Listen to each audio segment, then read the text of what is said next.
Break के बाद आपका स्वागत है डॉक टॉक में। आज हम बात कर रहे हैं कलर ब्लाइंडनेस पर और अब हमारे साथ जुड़ गए हैं आयुर्वेद से वैद्य सीताराम गुप्ता। वैद्य जी, बहुत बहुत स्वागत है आपका। धन्यवाद मैम।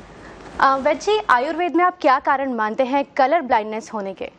कलर ब्लाइंडनेस अर्थात जिसे कहते हैं वर्णांधता, जिसमें दो तरह की होती है। कुछ व्यक्तियों को शाम होते होते सूरज के ढलने के बाद दिखना कम हो जाता है और धीरे धीरे कलर को पहचानने में परेशानी होती है और उन्हें कहते हैं अंग्रेजी में नाइट ब्लाइंडनेस। इसके अलावा कुछ व्यक्तियों को दिन में भी कलर को पहचानने में या एक से अधिक कलर्स को पहचानने में परेशानी होती है। उसे वर्णांधता या कलर ब्लाइंडनेस कहा जाता है जी। इसके जो प्रमुख कारण हैं, एक है जन्मजात विकृति के कारण भी कलर ब्लाइंडनेस होता है। दूसरा, जो लोग बहुत ज़्यादा धूप, धूल और मिट्टी में काम करते हैं उसके कारण भी कलर ब्लाइंडनेस होती है। तीसरा, इसका प्रमुख कारण है कि विटामिन ए की हमारे शरीर में कमी अर्थात कुपोषण या हम आहार विहार का ध्यान नहीं रखने के कारण से हमारे शरीर में जब विटामिन ए की कमी हो जाती है तब हमें कलर ब्लाइंडनेस की परेशानी होती है। ये कभी भी हो सकती है, किसी भी एज में हो सकती है ये किसी भी उम्र में हो सकती है जी। इसकी कोई निश्चित आयु नहीं है। और चौथा, इसका मुख्य कारण है जो व्यक्ति कंप्यूटर, मोबाइल, लैपटॉप पर काफी देर तक कार्य करते हैं उन व्यक्तियों को भी कलर ब्लाइंडनेस की परेशानी धीरे धीरे आती जाती है। वैद्य जी, अगर बात करें औषधियों की तो आयुर्वेद में किस तरह की औषधियाँ बताई गई है जो कि कलर ब्लाइंड जो मरीज हैं उनके लिए फायदेमंद हो सकती है? आयुर्वेद में कलर ब्लाइंडनेस के लिए अनेक प्रकार की औषधियाँ उपलब्ध हैं। प्रमुख रूप से पहले अपन बात करते हैं कि औषधि की, तो पहले त्रिफला चूर्ण का काढ़ा 10 ग्राम त्रिफला चूर्ण को 2 गिलास पानी में उसके चौथाई रहने तक उबालें। आधा ग्लास रहने पर छानकर उसमें 12 ग्राम देसी गाय का घी मिलाकर प्रातः सायं सेवन करना चाहिए जी।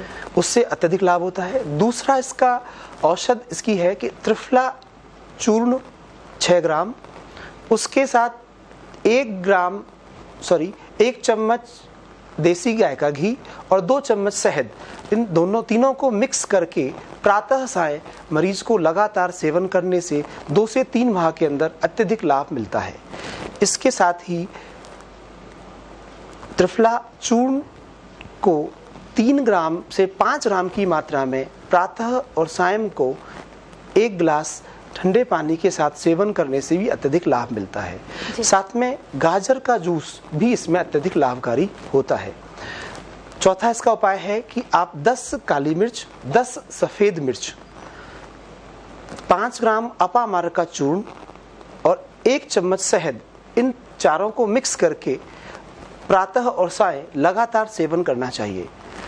इसके अलावा पांचवा उपाय है कि आप 2 ग्राम मिश्री पाउडर, 2 ग्राम भुना हुआ जीरा, 1 चम्मच शहद और 5 ग्राम देसी गाय का घी, इन चारों को मिक्स करके प्रातः सायं सेवन करने से भी कलर ब्लाइंडनेस में अत्यधिक लाभ मिलता है। कुछ तरह की आई टॉनिक भी बाजार में उपलब्ध हैं, तो क्या आयुर्वेद में भी कुछ आई टॉनिक्स हैं जो डाले जा सकते हैं या घर पे उनको बनाया जा सकता है? बिल्कुल, आयुर्वेद में बने हुए कई आई टॉनिक आते हैं, परंतु ज़्यादा अच्छा ये रहे कि व्यक्ति ताज़ा घर पे बनाए हुए रस से का यदि आँख में लगातार डाले तो मैं कहता हूँ कि 15 दिन से 1 महीने के अंदर ही व्यक्ति को लाभ मिलना शुरू हो जाता है। किस चीज़ का रस? तुलसी पत्र का रस 2-2 बूंद दिन में 3 से 4 बार डालने से अत्यधिक लाभ मिलता है। इसके साथ ही आंवले का रस प्लस उसमें 1 चम्मच शहद मिलाकर रख लें और उसे 2-2 बूंद दिन में 3 से 4 बार डालने से लाभ मिलता है। त्रिफला के पानी से धोने से अत्यधिक लाभ मिलता है।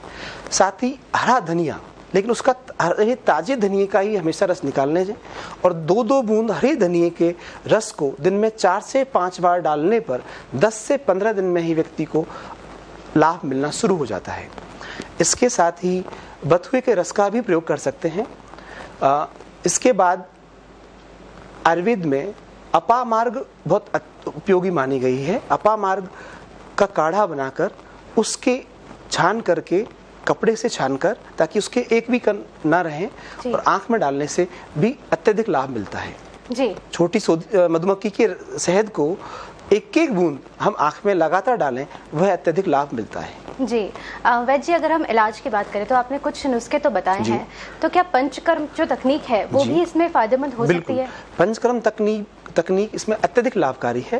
पंचकर्म के अंदर इसमें नेत्र तर्पण एक प्रक्रिया होती है जो कि नाइट ब्लाइंडनेस में, डे ब्लाइंडनेस में या कलर ब्लाइंडनेस में अत्यधिक लाभकारी होती है। इसमें आंख के चारों ओर उड़द के आटे का घेरा बना दिया जाता है जी। उसके अंदर त्रिफला घृत, दवाइयों से शुद्ध किया हुआ देसी गाय का घी, जिसे त्रिफला घृत कहा जाता है, और कुछ दवाइयों को मिक्स करके गुनगुना उस आंख के चारों ओर घेरे के अंदर डाला जाता है, और बार बार रोगी को आंख को खोलने और बंद करने के लिए कहा जाता है।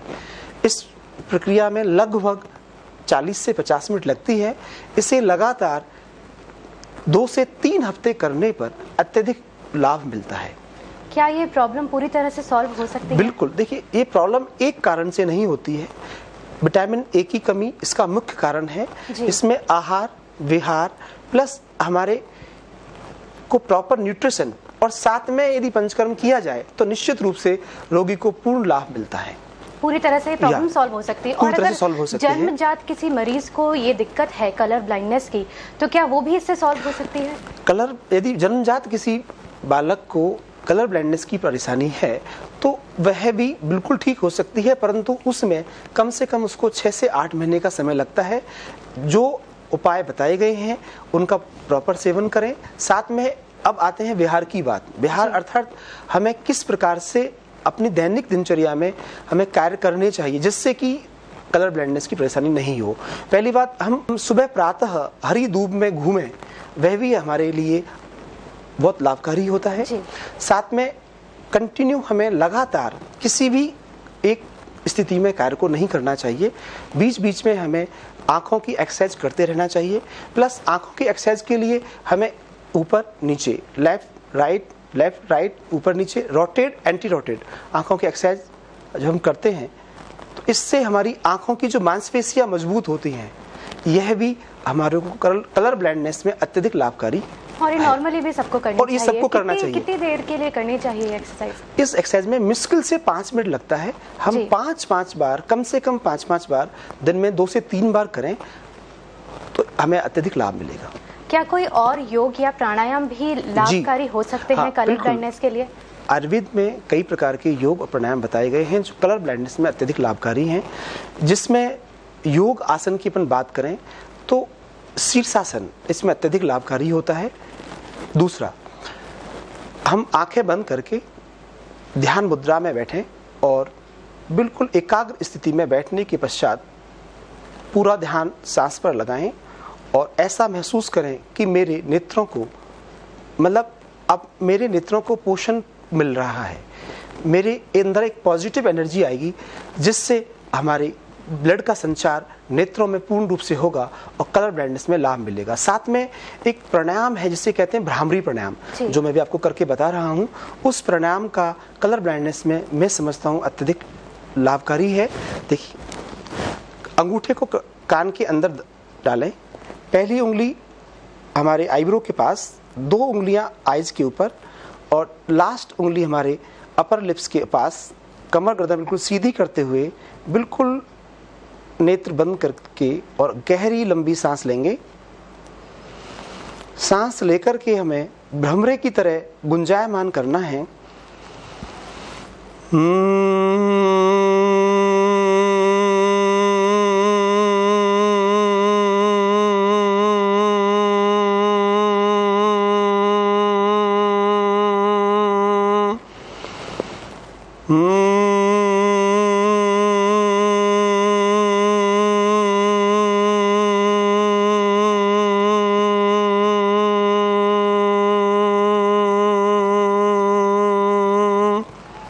ऐसा 10 से 11 बार करने के बाद हथेलियों को बहुत अच्छी तरह से रब करें।